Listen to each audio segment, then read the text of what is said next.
Hey guys, I am out here with Toby in White Sands National Park. We are doing like a 2-mile trail. I'll tell you what, it is a killer. But anyways, while I'm walking out here, just thinking about how good God is and how beautiful his creation is. I mean, like, look at this. Absolutely crazy what this looks like. God is so good. The handiwork of his creation. He's a good God. And while I'm out here, look, Toby's done. We're gonna take a moment. We're gonna take a break. But I just want to get on here, make a little video, because sometimes it's really fun to do this when you're in a specific place or specific location or geographically in a specific place. But I'm thinking about life and about how life can feel endless and bottomless like this desert. And about how we talk about the victories on the mountaintops, or even there's mountains behind us, but we talk about the victories on mountaintops, but nobody ever wants to talk about the valleys that we have to walk through to get to the top of those mountains. Now, not every valley is going to be covered in sand or be a literal desert, but sometimes we can get lost in the desert. Hiking this trail, I'm looking in this white sand for these big orange markers. And I was reading online before I came out here about how you gotta be really careful, especially because it's really windy down here sometimes. And the wind will blow these markers and you can lose where you're at.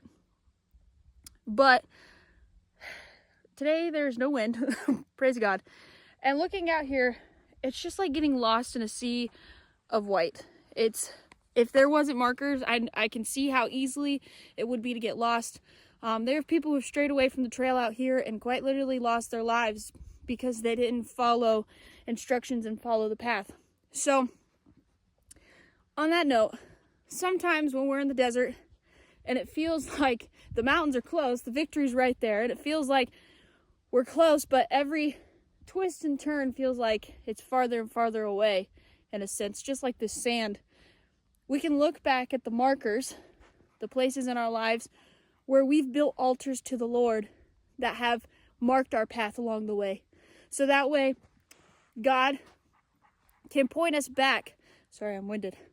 Can point us back to these things and say, you might be in this valley, you might be in this desert, but look to the mountaintop. But also look behind you to make sure that you see where you're coming from, and look ahead of you to see where you're going. Because you've been here before, and you've built that altar to me. You had that victory in your life. You've allowed me to work in your life. You've allowed me to do something for you, and I can do it again.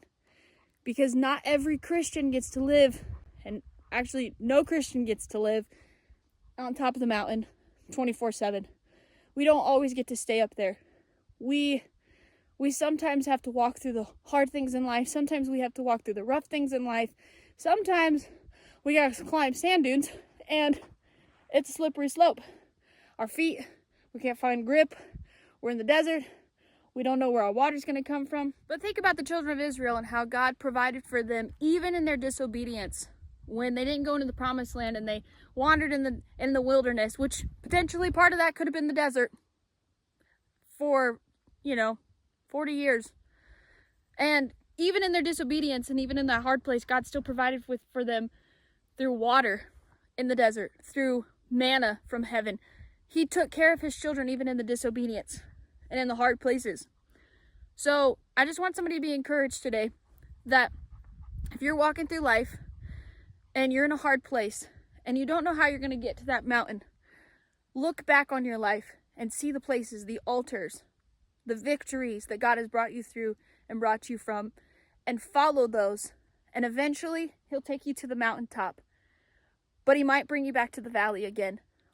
I pray that this encourages somebody, and that you remember that, yea, though I walk through the valley of the shadow of death, I will fear no evil, for thou art with me. Thy rod and thy staff, they comfort me. He's the good shepherd, and he doesn't let his sheep get lost. Whether that's on the hillside, whether that's in the desert, wherever it may be, he still takes care of his children. So lean on him, look to him, and be encouraged.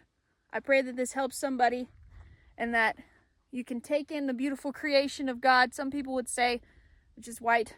It's, once you've seen it, you've seen it. But God, even in the desert, even in the hard places, he still shows his marvelous hand. And we just have to open our eyes and look around and not get discouraged at the place that we're in. God bless you. Hope that you have a good day. I think Toby's ready to walk on. So, till next time.